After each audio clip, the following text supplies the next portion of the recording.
Welcome to Noya TV please.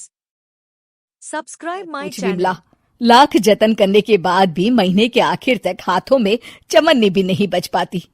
कभी अपने लिए कोई छोटी सी भी चीज लेनी हो तो 10 बार सोचना पड़ता है। तू सही कहती है, आमदनी तो बढ़ती नहीं, लेकिन दूसरी तरफ महंगाई दिन ब दिन बढ़ती ही जा रही है। राशन वाले का बिल, दूध वाले का उधार। अरे तुम औरतें बस इसी तरह जिंदगी भर रोती रहोगी। खुद के पैरों पे खड़े होने की सोचो, तब तुम्हें पैसों के लिए किसी का मुंह नहीं देखना पड़ेगा। अरे तू इतनी बड़ी बड़ी बातें कर रही है, तू ही बता दे हम क्या करें। हम औरतें चाहे तो कोई छोटा मोटा व्यापार कर सकती हैं, जैसे कि साड़ी बेचने का। सुधा की बातें सुन सब औरतें हंस पड़ती हैं। ना भाई ना, मेरे पति को ये सब पसंद नहीं है, वो तो मुझे मार डालेंगे। दूसरी औरतें भी विमला की बात से सहमति जताती है और साड़ी का व्यापार करने से मना कर देती हैं। अगले दिन सुधा अपनी सास से ये बात कहती है। बस अब यही काम रह गया था, सारा दिन यही सब सोचती रहती हो। अरे बढ़िया आई साड़ी बेचने वाली। तभी वहां सुधा का पति विवेक आता है। अपनी माँ की बात काटते हुए कहता है, अरे माँ, सुधा ठीक ही तो कह रही है। अगर ये साड़ियों का व्यापार करना चाहती है तो इसमें क्या गलत है। मुझे तो सुधा की बात पसंद आई। अरे मजाक है क्या व्यापार करना? अच्छे अच्छों की खटिया खड़ी हो जाती है। मैंने दुनिया देखी है।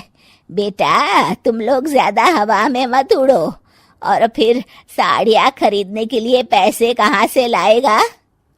तुम उसकी चिंता मत करो माँ, मैं देख लूंगा। अगले दिन विवेक अपने एक दोस्त से कुछ पैसे उधार लेकर साड़ी के कारखाने से बहुत सारी साड़ियाँ खरीद लाता है। ये लो सुधा, तुम्हारा ऑनलाइन अकाउंट बन गया है। अब लोग घर बैठे तुमसे साड़ियाँ खरीद सकते हैं। ये तो बहुत अच्छी बात है। हाँ, और इतना ही नहीं, मैंने इसमें सभी नई डिजाइन की साड़ियों की फोटो भी अपलोड कर दी है। अब बस तुम देखती जाओ। कुछ दिनों के बाद, नमस्ते, मुझे सुधा जी से मिलना है। ओहो, तू कौन है और मेरी बहू से तुझे क्या काम है? माँ जी, मैं सुधा जी से साड़ियाँ खरीदने आया हूँ। अरे बड़ा बेवकूफ है तू, इतना बड़ा मीना बाजार छोड़कर यहाँ साड़ी खरीदने आया है। तेरा ऊपर का कोई पेच ढीला है क्या?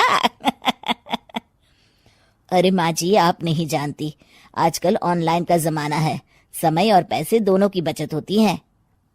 तभी वहां सुधा आ जाती है। सुधा बिरजू को साड़ियाँ दिखाती है। क्या बात है सुधा बहन जी, आपके पास तो बहुत ही सुंदर सुंदर साड़ियाँ हैं। एक काम करिए, ये वाली दे दीजिए और ये वाली भी। छोड़िए, एक काम करिए, ये सभी ही दे दीजिए। सुधा की सास हैरान रह जाती है। अरे इतनी साड़ी का तू करेगा क्या? अरे माँ जी, मेरी बीवी पहनेगी। अरे कितनी बीवियां है तेरी? माँ जी आप भी ना, बीवी तो एक ही है। पहले तो मैं 2-4 साड़ियाँ लेने आया था, लेकिन अब पूरी 20 साड़ियाँ ले जा रहा हूँ।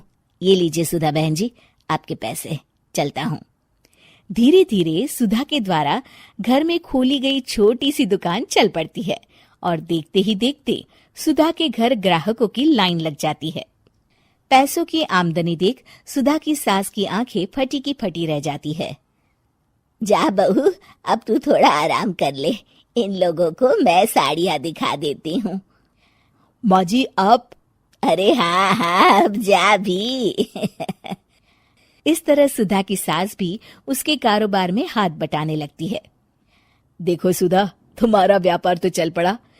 पिछले कुछ महीनों में इतनी कमाई हुई है कि तुम्हें यकीन नहीं होगा। सच? हाँ, और तुम्हें पता है माँ, दोस्त से लिया हुआ उधार भी चुकता करके अच्छे खासे पैसों की बचत भी हो गई है। सुधा की सास अपनी बहू और बेटी की कामयाबी पर बड़ा खुश होती है। बहू की तरक्की देख के मैं बहुत खुश हूँ बेटा। तूने साबित कर दिया कि अगर पति का सपोर्ट मिले तो पत्नी कुछ भी कर सकती है। जी माँ जी, आपने बिल्कुल सही कहा।